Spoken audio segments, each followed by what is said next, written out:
Hi, ഇന്നത്തെ വീഡിയോയിൽ നമ്മുടെ നാടൻ ബീഫ് ഫ്രൈ ഉണ്ടല്ലോ, ബ്ലാക്ക് കളറിൽ വരുന്ന ആ ഒരു ബീഫ് ഫ്രൈൻ്റെ റെസിപ്പിയാണ് കാണിക്കാൻ പോകുന്നത്. അപ്പോൾ നമുക്ക് ഒട്ടും താമസിയാതെ വീഡിയോയിലോട്ടേക്ക് പോവാം. ബീഫ് ഫ്രൈ റെഡിയാക്കാൻ വേണ്ടി ഞാനിവിടെ 1 കിലോ ബീഫ് നല്ലപോലെ കഴുകി വൃത്തിയാക്കി ക്ലീൻ ചെയ്തെടുത്തിട്ടുണ്ട്. ഇതിലോട്ടേക്ക് 1/2 ടീസ്പൂണ് മഞ്ഞൾപ്പൊടി ചേർത്ത് കൊടുക്കുന്നുണ്ട്. കൂടെ തന്നെ 1.5 ടേബിൾ സ്പൂണ് മുളക് പൊടിയും 2 ടീസ്പൂണ് മല്ലിപ്പൊടിയും 1.5 ടീസ്പൂണ് ഗരം മസാലയും ജിഞ്ചർ ഗാർലിക് പേസ്റ്റ് 1 ടേബിൾ സ്പൂണും ആവശ്യത്തിന് ഉപ്പും ചേർത്ത് കൊടുക്കുന്നുണ്ട്. ഇനി ഈ ബീഫ് നമുക്കൊരു കുക്കറിലോട്ടേക്ക് മാറ്റി കൊടുക്കാം. ഇനി ഈ കുക്കറിലോട്ടേക്ക് മാറ്റി വെച്ചിട്ടുള്ള ബീഫിലോട്ടേക്ക് 2 ടേബിൾ സ്പൂണ് വെള്ളം ഒഴിച്ചു കൊടുക്കുന്നുണ്ട്.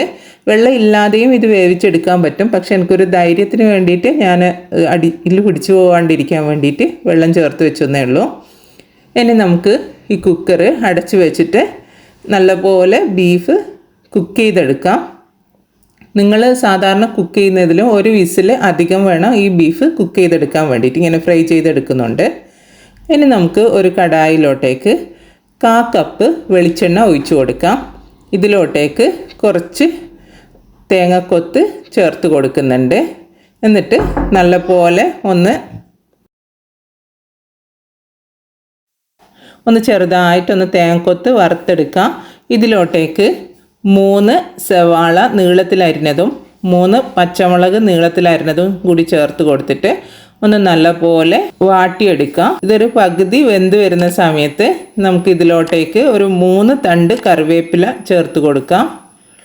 ഇനി നമ്മൾ വേവിച്ചിട്ട് മാറ്റി വെച്ച ബീഫ് ഉണ്ടല്ലോ, അതും കൂടി ഈ സമയത്ത് നമുക്ക് ചേർത്ത് കൊടുക്കാം. കണ്ടില്ലേ, ഒരു തുള്ളി വെള്ളം ഇല്ലാതെയാണ് ഇത് വേവിച്ചെടുത്തിട്ടുള്ളത്. പക്ഷെ അടിക്ക് പിടിച്ചു പോവുകയോ അങ്ങനെയുള്ള യാതൊന്നും സംഭവിച്ചിട്ടില്ല. ഇനി ബീഫിലോട്ടേക്ക് നമ്മുടെ ഈ സവാളയും കൂടി നല്ലപോലെ ഒന്ന് മിക്സ് ചെയ്തെടുക്കാം.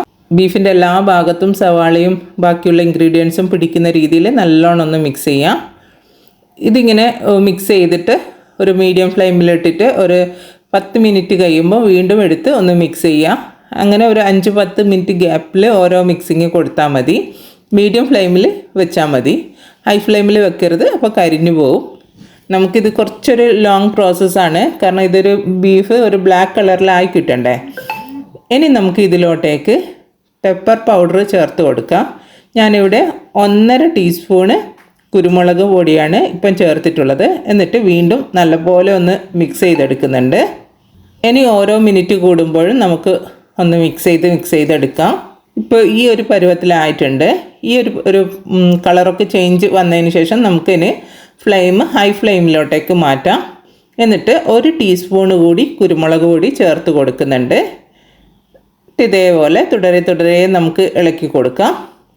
ഇപ്പം നല്ല പോലെ ബീഫ് കളറൊക്കെ മാറി ബ്ലാക്ക് കളറിലോട്ടേക്കായി വന്നിട്ടുണ്ട്. ഈ ബീഫ് ഫ്രൈ സത്യത്തിൽ നല്ല കോമ്പിനേഷനാണ് പൊറോട്ടയുടെ കൂടെ കഴിക്കാനും ചപ്പാത്തിയുടെ കൂടെ കഴിക്കാനും ഒക്കെ.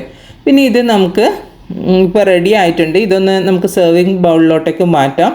നമുക്ക് ഈ ബീഫ് ഫ്രൈ ഇങ്ങനെ ഫ്രൈ ചെയ്തിട്ട് പുറത്ത് വെച്ചാലും കേടാവത്തില്ല. എന്നാലും ഫ്രിഡ്ജിലോട്ടേക്ക് വെക്കുവാണെങ്കിൽ ഒരു 3-4 ദിവസം വരെയൊക്കെ നമുക്ക് കേടാവാതെ യൂസ് ചെയ്യാൻ പറ്റുന്ന തരത്തിലുള്ള ബീഫ് ഫ്രൈ ആണിത്. ഞാനിപ്പോൾ ഒരു ബീഫിൻ്റെ ഒരു പീസ് എടുത്തിട്ട് കാണിച്ചു തരാം. കണ്ടില്ലേ, നല്ല പോലെ വെന്ത് വന്നിട്ടുണ്ട്. അടിപൊളി ടേസ്റ്റാണ്, നല്ല ഫ്ലേവർഫുള്ളായിട്ടുള്ള ബീഫാണ്. അപ്പം നിങ്ങൾ ഇതുവരെ ഈ ബീഫ് റെഡിയാക്കി നോക്കിയിട്ടില്ലെങ്കിൽ ഇതുപോലെ ഒന്ന് റെഡിയാക്കി നോക്കാം.